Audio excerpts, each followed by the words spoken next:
Environmental sustainability includes actions taken to ensure responsible management of natural resources so as to meet the current needs of communities without compromising the ability of future generations of mankind to meet their needs. While many nations around the world are being impacted by activities of mankind on the environment, the attendant results include global warming, floods, uncontrolled tree felling, among others. In Nigeria, deforestation and dumping of refuse in drains are serious issues that can lead to significant environmental and public health problems. When waste is disposed of in storm drains, it often ends up in local waters without any treatment, leading to pollution and harm to aqua life. On Panorama today, that is our focus. I'm Elizabeth Omori. We'll be right back.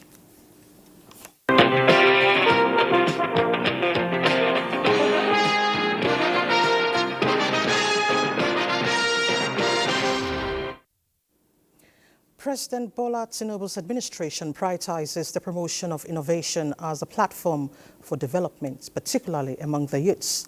In this wise, the First Lady Oluremi Tinubu inaugurated the #One Nigeria Unity Fabric competition as one of her pet projects.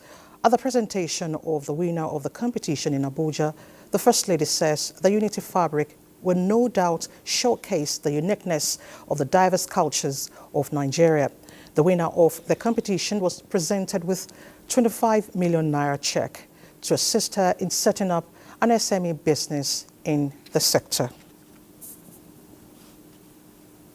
Competition, One Nigeria Unity Fabric by Miss Bamidele Peace. Please, a round of applause for her. With 25 million naira, ladies and gentlemen.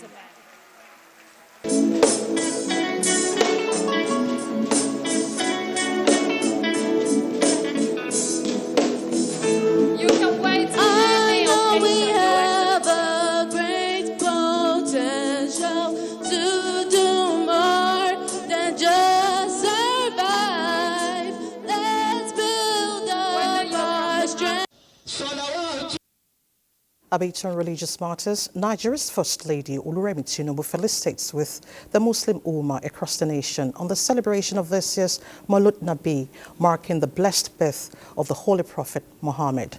In a message, she says the occasion reminds all of the values of peace, compassion and unity that the Prophet exemplified throughout his life, calling on Nigerians to use the opportunity to reflect on his teachings of love, kindness and tolerance, which will help us build stronger communities and a more harmonious society. Wishing Islamic faithful Maulud Nabi Mubarak, the First Lady prays that the blessings of this day bring joy and peace to homes and the country. Meanwhile, Muslims worldwide have been admonished to use the occasion of the celebration of the birth of Prophet Muhammad to promote peace and foster a sense of responsibility in order to have a desired society. This came to the fore during this year's Maulud Nabi celebration in Ilorin. Shola Wide brings us details.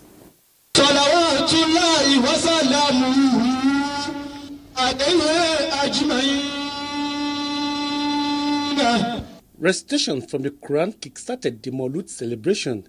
In his lecture, Sheikh Mumin Ayara reminded everyone that no matter how long they live, death is the end of all living souls, stressing that the acquisition of material things is worthless. He encouraged everyone to always emulate the character of the Prophet. Chairman of the occasion told the gathering that there were many examples in the Quran and the Hadith of the Holy Prophet that could make the world prosperous and sustainable. Essence of this celebration is total reflections, sober reflections on the way the Prophet led his followers, on the way the Prophet conducted himself, on the way the followers adhere to the rules and regulations of the community that the Prophet presided over. All of us should reflect on this as leaders. Kwara State Governor Abdurrahman Abdurazak represented promised to continue to do the needful towards having a peaceful and developed society. And the head of the Civil Service of the Federation, D.D. Esther Wilson Jack extends her warmest felicitations to Muslims within the civil service across Nigeria and around the world as they celebrate the birth of Prophet Muhammad. In a statement, the head of the Civil Service of the Federation urges Muslims to uphold the Prophet's timeless virtues in their daily interactions while praying for the peace and prosperity of the nation.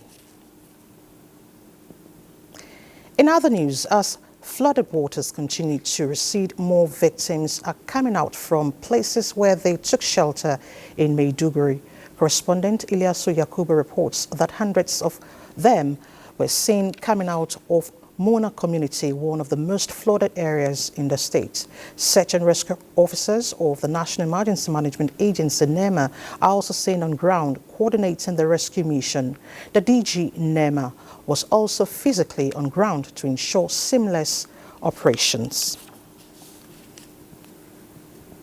Meanwhile, the United Arab Emirates has released 50 tons of humanitarian aids to the federal government to support flood victims. The relief materials were received by officials of the National Emergency Management Agency, Ministry of Foreign Affairs, and the Office of the National Security Advisor at the Nnamdi Azikiwe International Airport in Abuja. UAE Ambassador to Nigeria handed over the items on behalf of the President, Sheikh Mohammed Al Nahyan. The ambassador says the gesture reflects UAE's ongoing commitment to assisting countries impacted by natural disasters. Permanent Secretary of Nigeria's Ministry of Foreign Affairs expressed gratitude on behalf of President Bola Tinubu.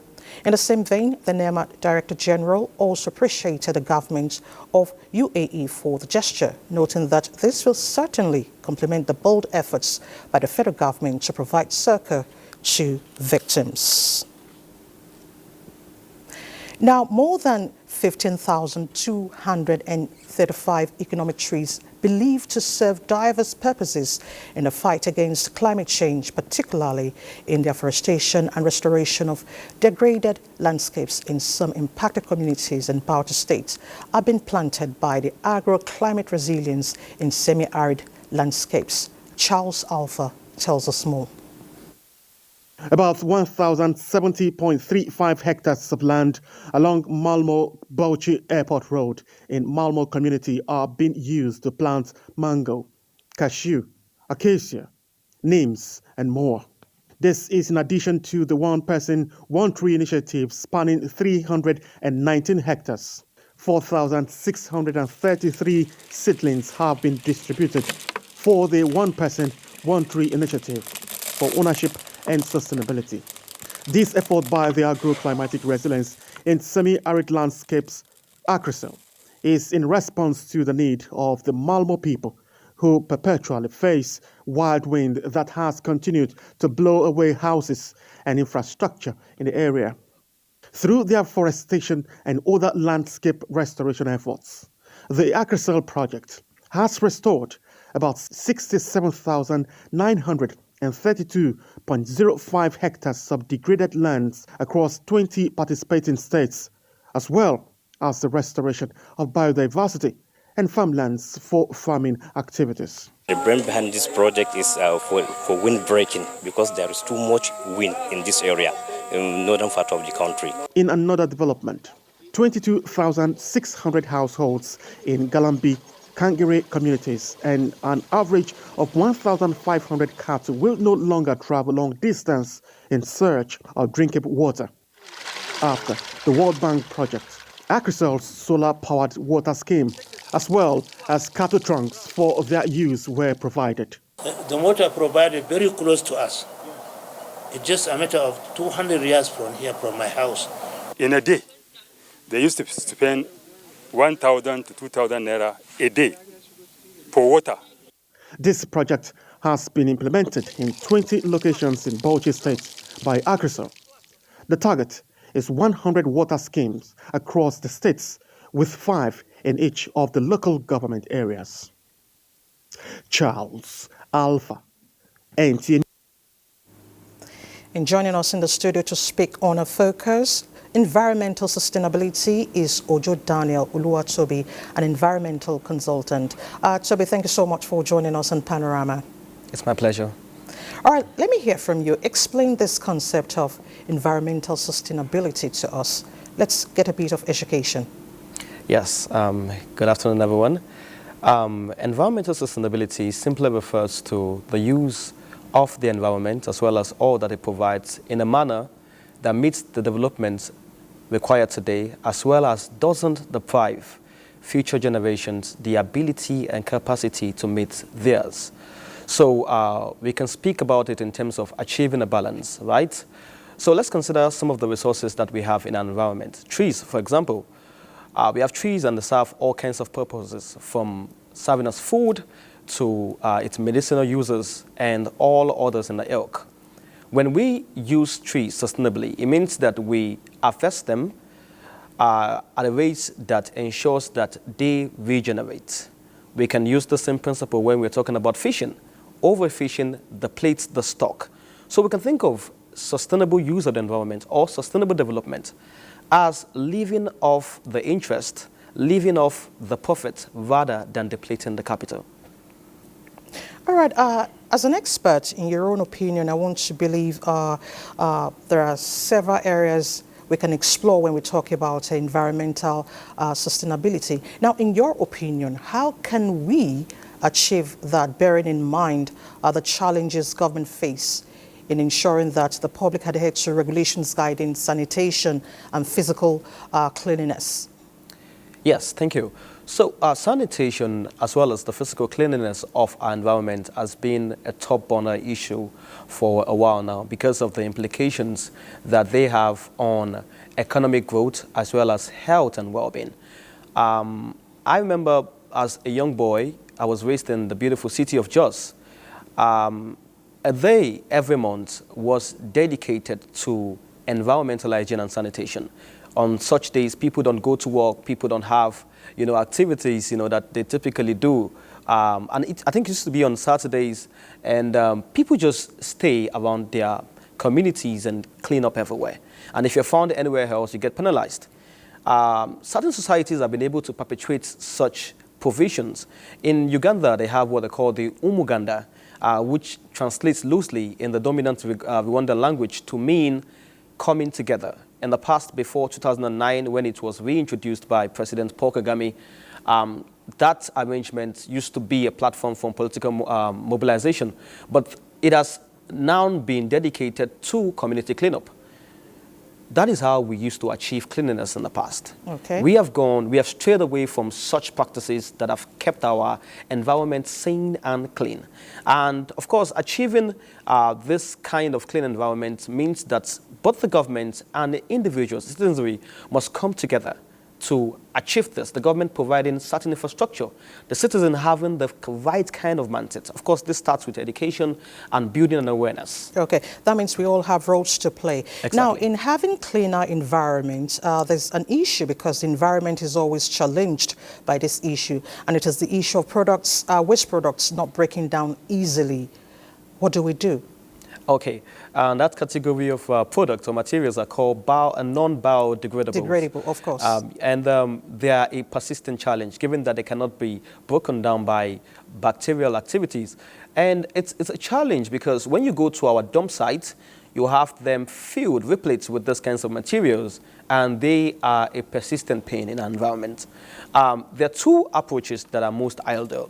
The first is to engage the circular economy approach, and that is the cradle-to-cradle approach. Now, what does this mean? It means that nothing becomes waste.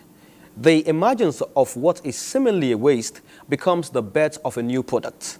And we have seen this models, being employed and used to full effect in some countries like Norway, where even packaging, instead of going to the markets and then you are given polythene bags to have your products fitted in, you are given plant-based packaging.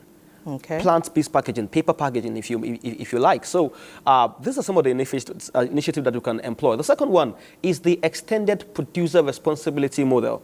And what this means is that the manufacturers of products take responsibility of a product or their product across its life cycle, from when that product was made to when it will be reused or recycled. So those are the two main approaches that are most ideal to deal with this issue of plastic waste, because that is the most dominant stream in the non-biodegradable category of waste. Okay. You know, when we talk about the environment, we can't take away the weather. Of course, the rainy season is here, and then some are really feeling the impacts. You know, some positively enjoying the weather and some are negatively feeling the real impact of flooding. Now, with so much predictions, how do we forestall or how do we prevent such occurrences? Let's take a cue from what we have in Borno. Yeah, it's a very unfortunate situation, and it is even more unfortunate that it seems like we're not learning our lessons, you know, after each of these episodes occur. Now, the situation in Borno is a very disheartening one. More than a dozen persons lost already, lives lost already. We have more than 400,000 people displaced. These are all very sad numbers. And a lot has to be done. A lot has to be done from providing the right kind of infrastructure. We keep talking about how we should not clog our storm drains. The storm drains are like what the veins are in the human body. The moment one of the veins in the human body is clogged, it becomes a medical emergency. Okay. Though that is how the storm drains are. It's important that waste management is done properly. We don't just dump waste into our storm drains, because these things will come back to haunt us. So it starts from also awareness, building. People have to understand the implications of those things. When you have floods, you don't just lose lives, you don't just lose properties. When you think about what it can do in terms of healthcare, the cost of all those things, it's important that we have the right kind of mindset. So the government has a lot to do in this case by ensuring that regulations, we have beautiful laws. I keep saying this, we have amazing laws. Of course. On paper, we have beautiful legislation. It is the enforcement that is lacking to an extent. Also, the citizenry must know that they have a part to play. The government will not come and ensure that you dispose of your waste the way it should go. No. Yeah. Domestically, we must be able to take responsibility. And I think if we can do some of those things, we'll be better off when it comes to, even when the storm events happen. Climate change is here. Unfortunately, yeah, we are doing a lot to ensure that we mitigate the effects of climate change, but we also have to adapt. We also have to adapt. Mitigation and adaptation, they go hand in hand. So it is we coming together to find solutions to this thing and implement them also. Ojo Daniel Oluwatobi, I want to thank you so much for providing insight on our focus on Panorama today. Thank you very much. We do appreciate your time. Thank you so much. It's been a pleasure. Thank you. Thank you. You're watching Panorama on NTA. Let's take a break. The news continues shortly.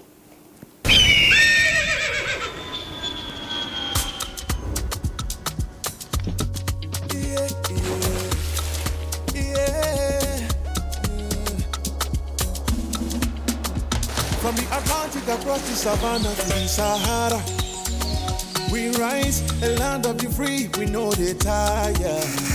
We dream great, our spirit is undying. Resilient, rooted like palm tree, we sway in colors, we turn dark into light, we make solutions, we ignite passion, yeah. Each ethnicity is unique, we have more than just a nation. We are Nigeria,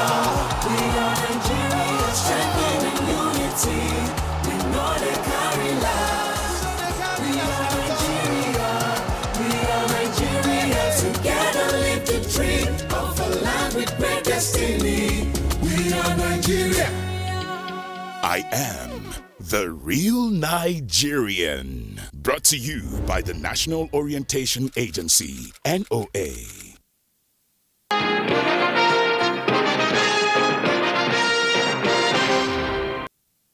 You're still watching Panorama on NTA. Now, to post-FOCAC, scholars and experts in China-Africa relations have commended the outcome of the 2024 Forum on China-Africa Cooperation, especially the elevation of Nigeria to a comprehensive strategic partnership status with the People's Republic of China. Chukwunonso Nwabweze reports that this was at an interactive session in Abuja organized by the China General Chamber of Commerce in Nigeria. Economic experts say the 2024 Forum on China-Africa Cooperation no doubt presented yet another great opportunity for Nigeria and indeed Africa to take our developmental strides to the next level.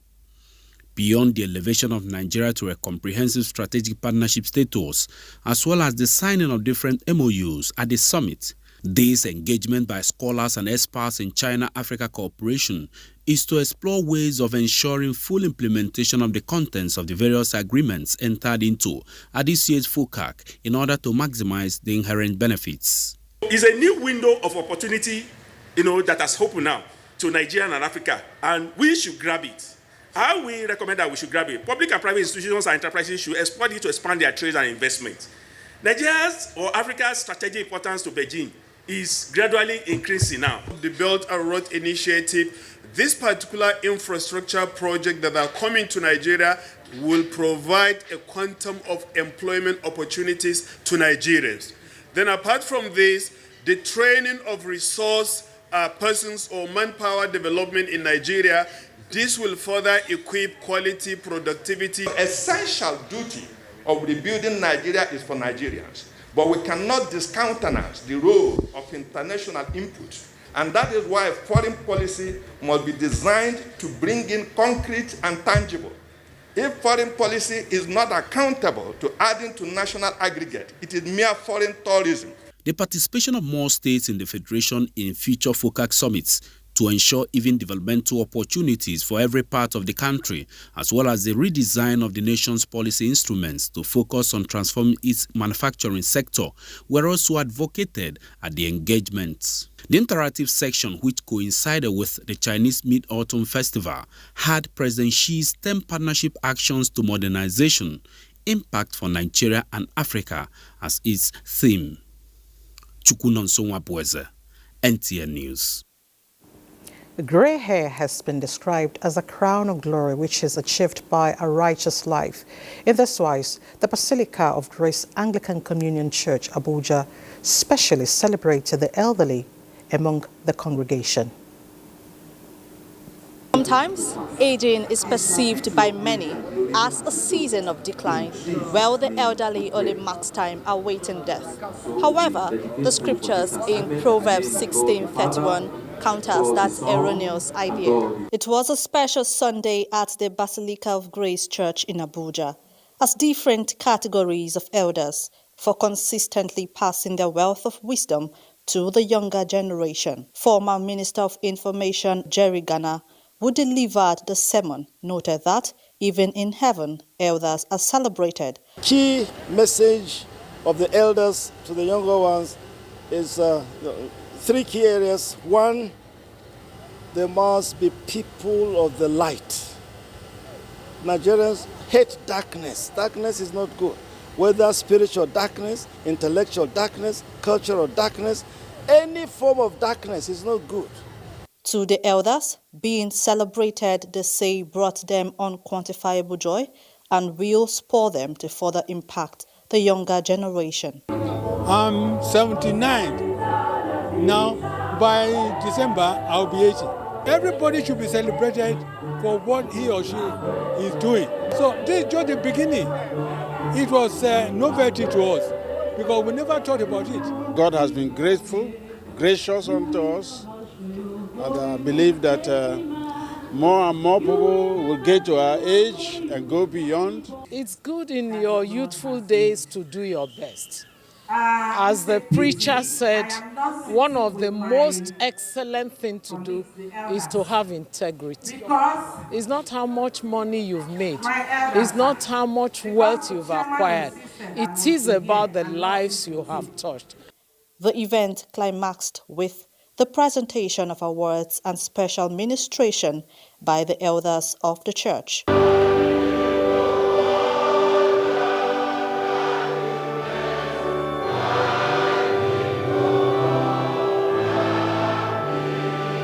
In Abuja, Francisca Bile, NTA News. And that report wraps up Panorama this afternoon. Thank you so much for your time.